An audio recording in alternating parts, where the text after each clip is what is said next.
Hi everyone, this chapter is chapter 24 and it talks about the age of jazz, which to me is one of the more interesting parts of US history.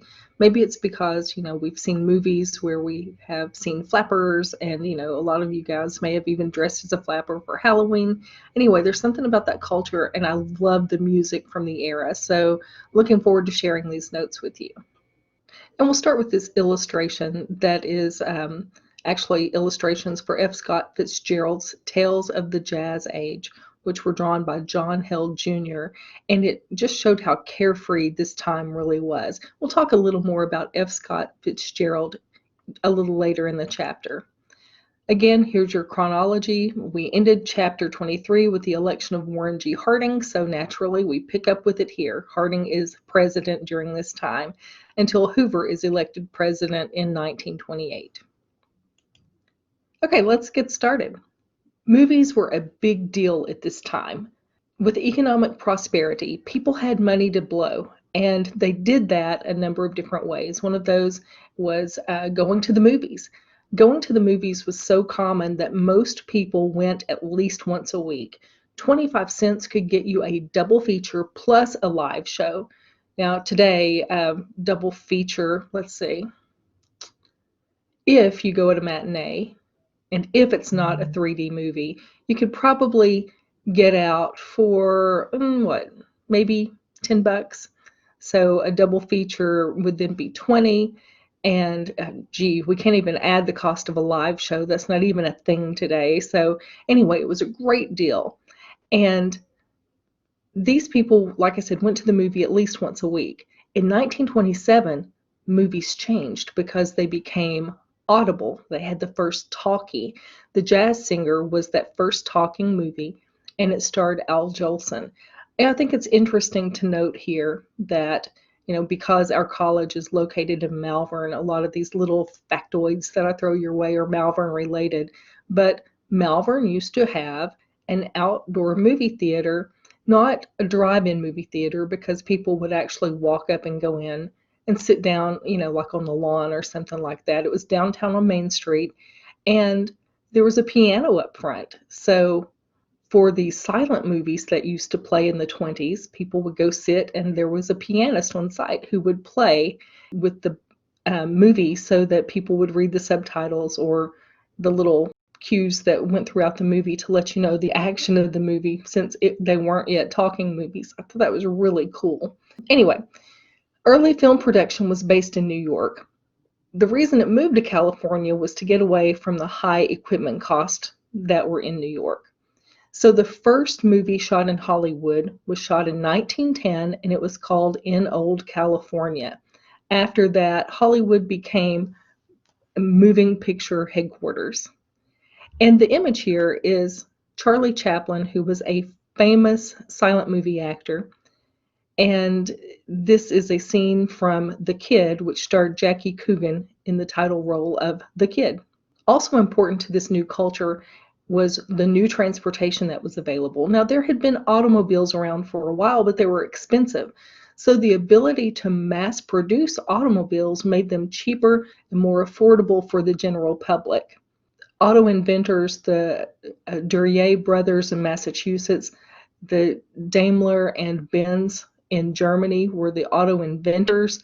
Henry Ford just made it cheaper. He's the one who pulled them into assembly line manufacturing.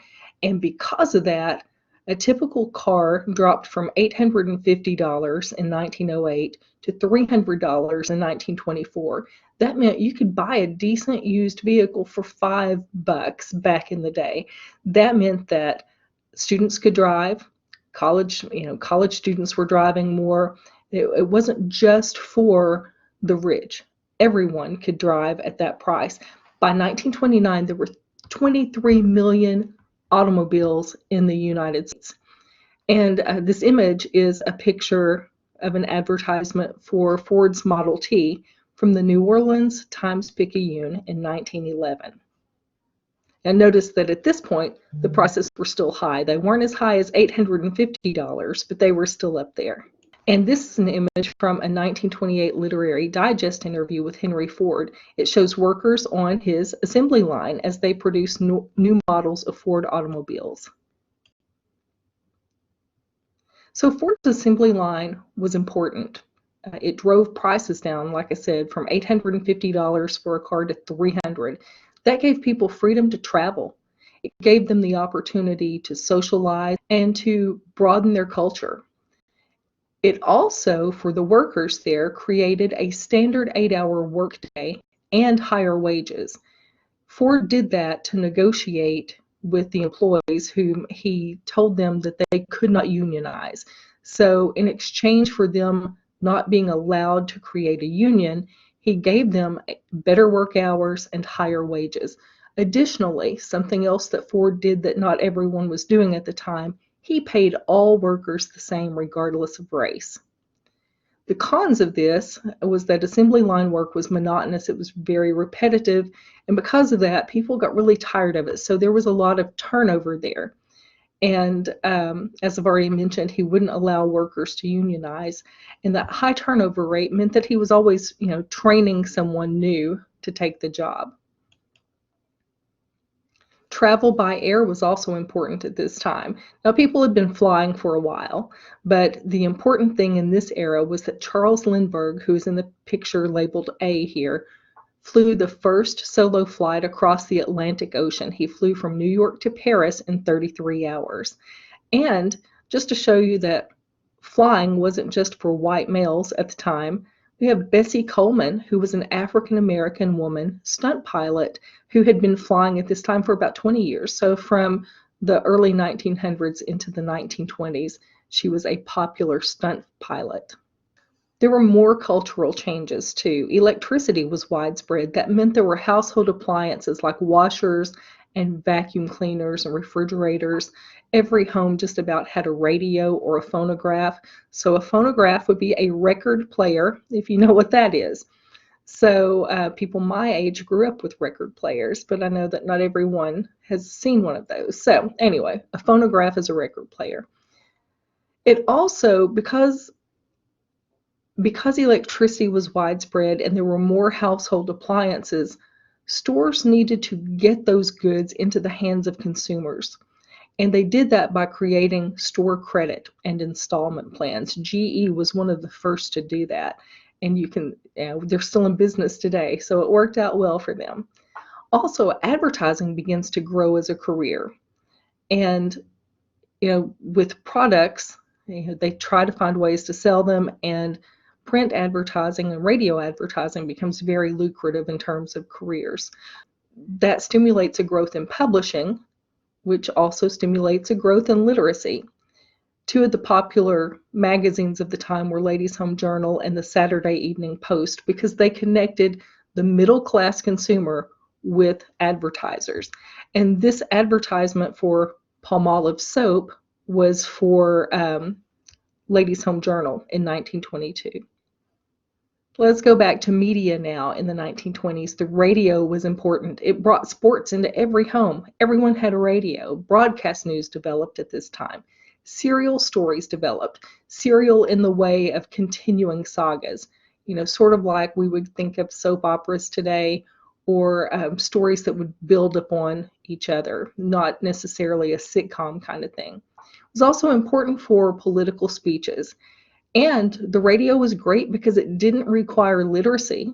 Now, while literacy is important to a growing nation, the fact that it didn't require literacy meant that people of all ages could get messages from advertisers. And as I just mentioned, advertising was growing here, so it was very important.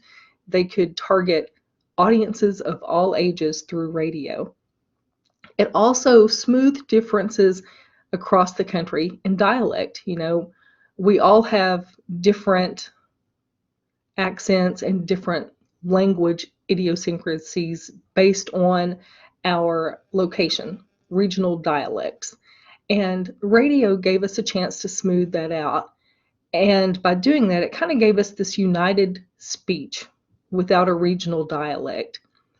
It also promoted, however, racial stereotypes with shows like Amos and Andy that aired coast to coast. So while since we're in the South, we tend to think a lot about racial stereotypes associated with the South, it's not true, it's not accurate to limit it to just the South. Those racial stereotypes were everywhere, and radio did not help that.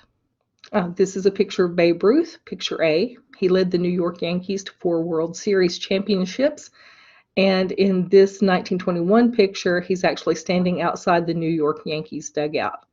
Picture B is of Helen Willis, who was a tennis player, popular at the time. She won a total of 31 Grand Slam titles in her career, including 8 single titles at Wimbledon. Nativism was a concept that grew in popularity at this time.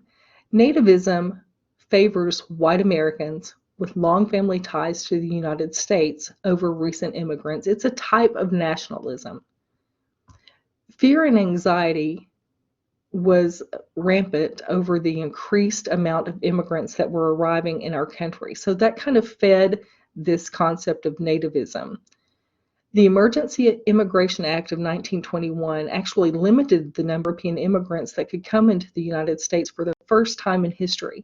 It limited immigration to 3% of the residents from their country in the 1910 census. So just to clarify, by checking the 1910 census to see, I don't know, let's say Russia, for example, by checking the 1910 American census for the total number of Russians in our country, we limited immigration to 3% of that total number. So it would have been low.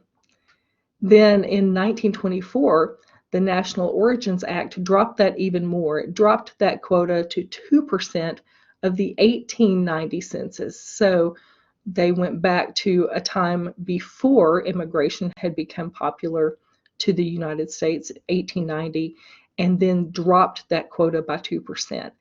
This National Origins Act was supported by both labor unions and the KKK. It was supported by the labor unions to preserve jobs for Americans, and it was supported by the KKK because of their beliefs in white superiority. Speaking of the KKK, the 1950 movie The Birth of a Nation reignited KKK interest.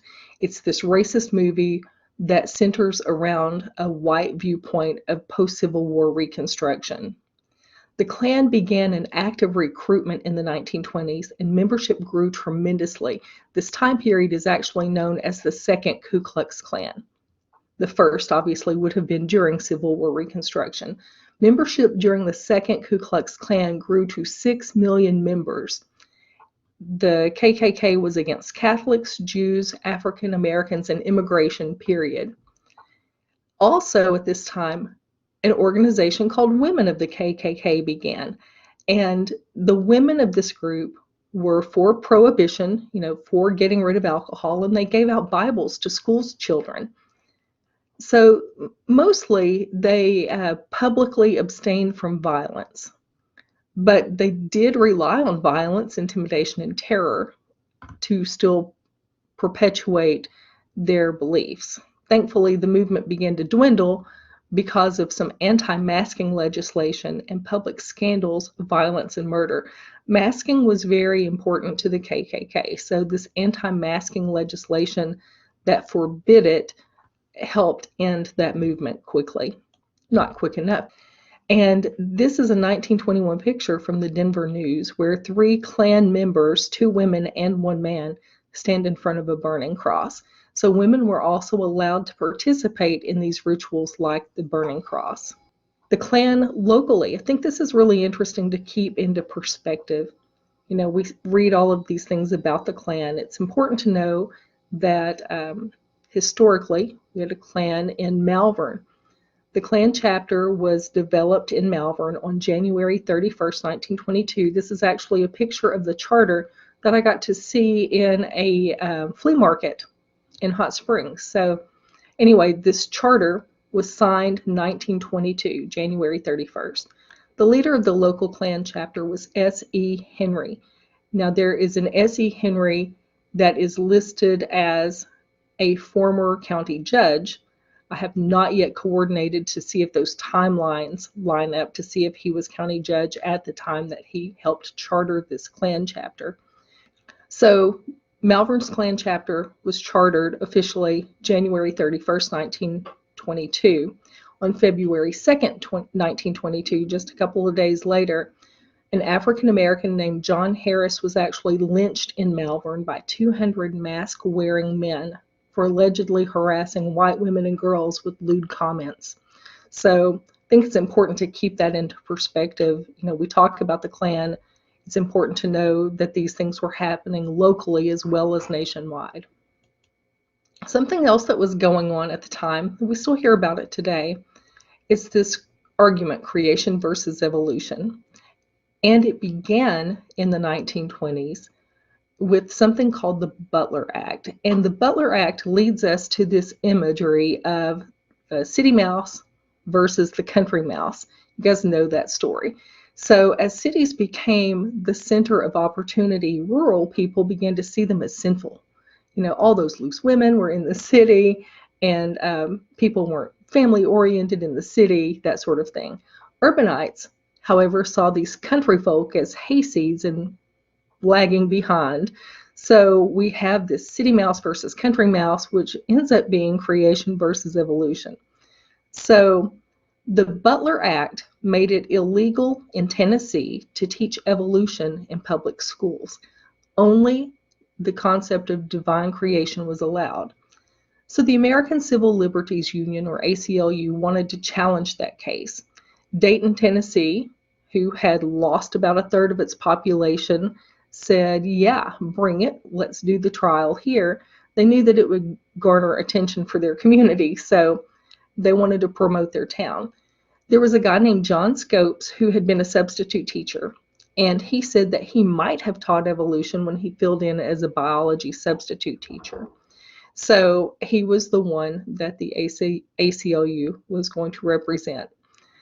The media billed this as the Scopes monkey trial. The monkey reference there references to the idea of Darwinism, the idea that evolution, human evolved from, apes. So anyway, the Scopes monkey trial. Scopes was actually found guilty.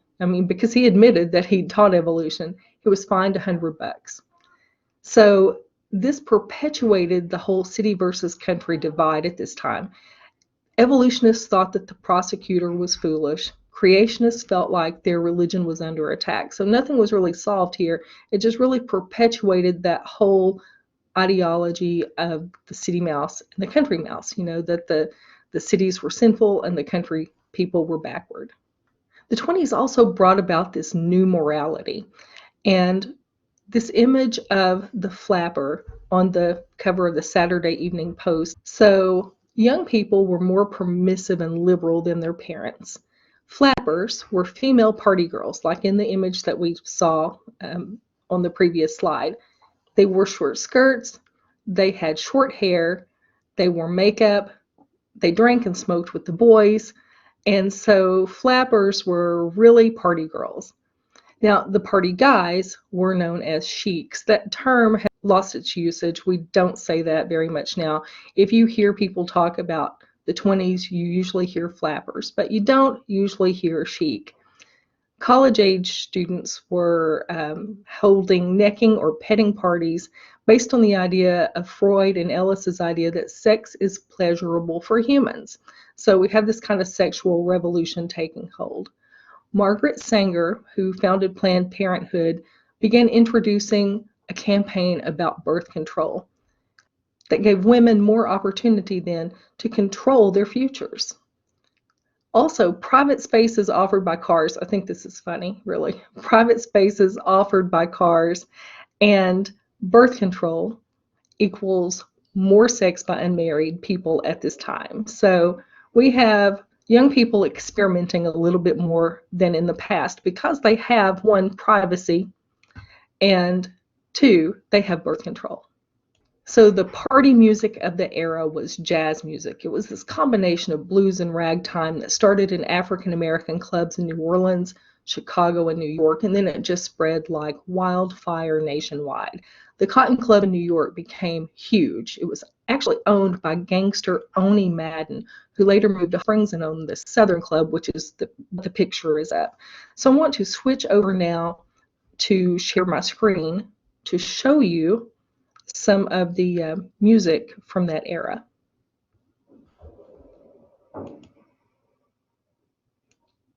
This is going to be, now this is actually filmed in the 30s, but it's the Cotton Club and two popular dancers there.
Okay, I'll stop it there. I want to point out that the performers there are all African American. The thing about the Cotton Club was that it promoted the careers of African American musicians, dancers, and entertainers. However, African Americans were not allowed to be customers in the club. So I think that's really ironic. Something else that they did, they sought out light-skinned African Americans, and they felt like that would be more palatable to an all-white audience. So obviously very much discriminatory in that regard, while still promoting the careers of African American entertainers and musicians. So I want to show you this too, dance crazes from the 1920s.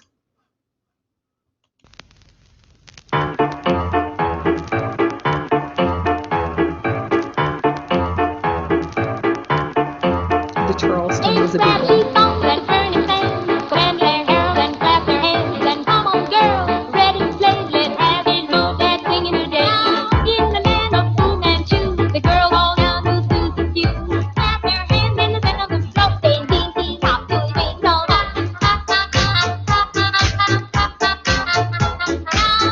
The Lindy Hop was also popular. So you notice the Charleston could be done singularly. The Lindy Hop is a doubles dance, couples dance.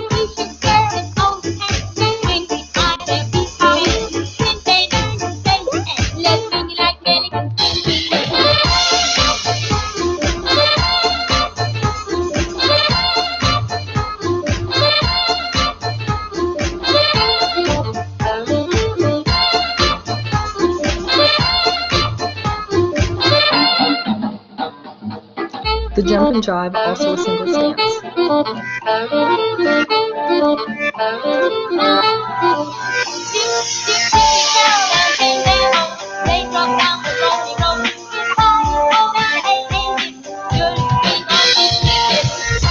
Jitterbug.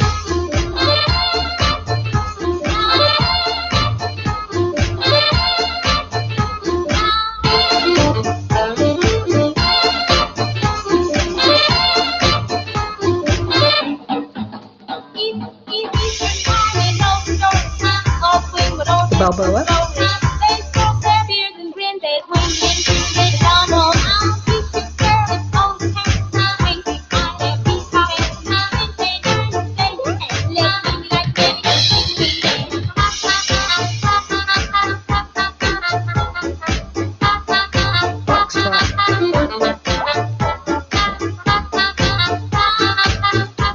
And the tango.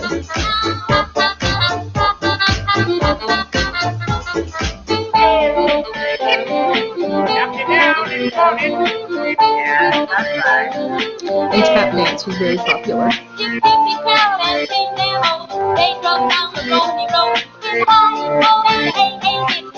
Quick step.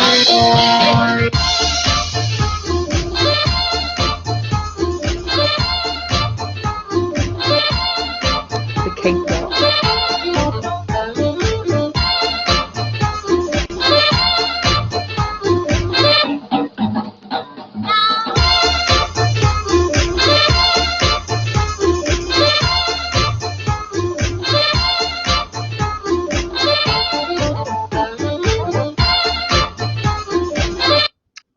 We'll go back to sharing those slides now. So we were talking about party music, and like I mentioned, one of the things about the party music of that time frame was that as popular as the Cotton Club was, to really propel African Americans into music and the entertainment industry, it was so ironic that African Americans were not allowed to visit the club, only to perform in it.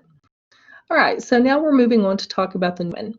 The change in dress and social mores was part of the women's rights movement. The 19th Amendment actually gave women the right to vote, and all of these social changes was really kind of indicative of them flexing their political power and experimenting outside of what had been their social norms. The Promotion of the Welfare and Hygiene of Maternity and Infancy Act of 1921 actually gave $1.25 million for well baby clinics and educational programs like nursing. So women became more educated about how to care for their children and also to enter rooms like nursing.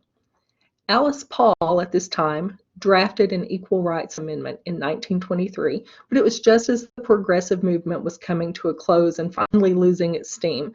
So nothing really happened to it until 1972 when it passed. The period also created a new African American experience. The Great Migration occurred during this time. That's when African Americans left the South for jobs and opportunity in the North.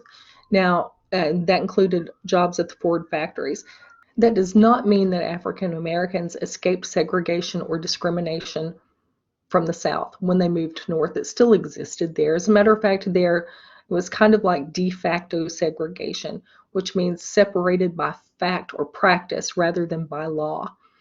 So as African Americans moved to the north, they still moved into segregated neighborhoods, and these segregated neighborhoods were already full, so they became packed.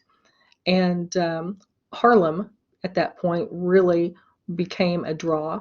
It became the center for Afrocentric art, music, poetry, and politics, and led to the Harlem Renaissance, this rediscovery of Black culture and racial pride, which led to African American nationalism.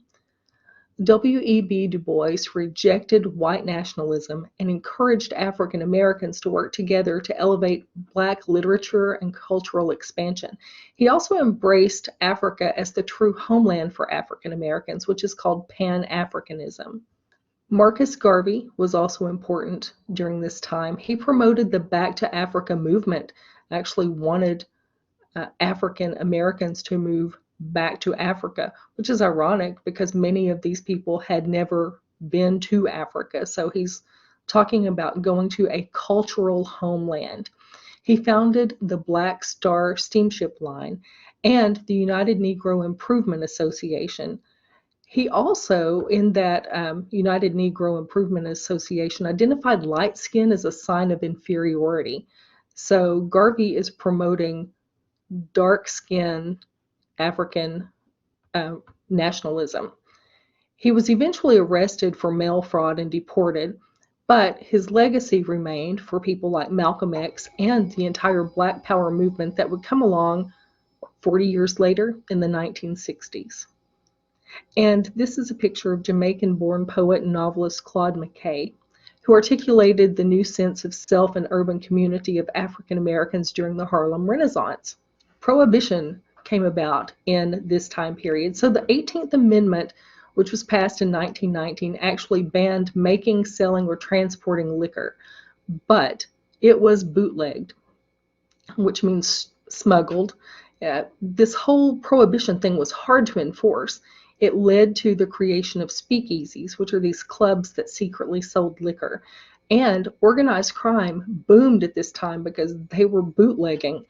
Al Capone was a Chicago bootlegger who, expanded from bootlegging to include illegal activities such as prostitution, gambling, loan sharking, and murder.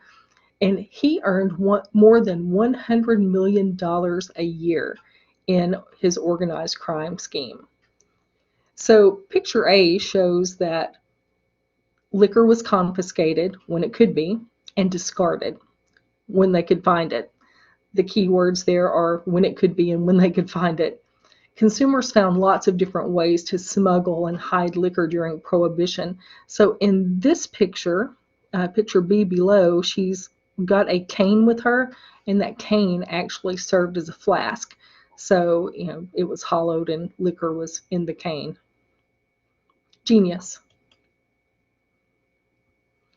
Also at this time, we have these writers who come about that are known as the lost generation. They're these young intellectuals of the 1920s. So the 1920s are all about the big party, right? We have the flappers, we have the sheiks, we have the music that really draws people to party. We have these young intellectuals who are thinking, not much fun in thinking. So they feel like they're lost in this time period. Many of them moved out of the country. They became expatriates or expats, which just basically means it's a person who lives outside their native country. Paris was a very popular place for these expats to go. Lost generation writers include F. Scott Fitzgerald, who wrote The Great Gatsby. Also Ernest Hemingway, who is pictured here. One of his famous books is A Farewell to Arms. There are many others. Sinclair Lewis is also part of this lost generation. He satirized the American middle class. And Elizabeth Wharton, also, who wrote about old society, old New York society.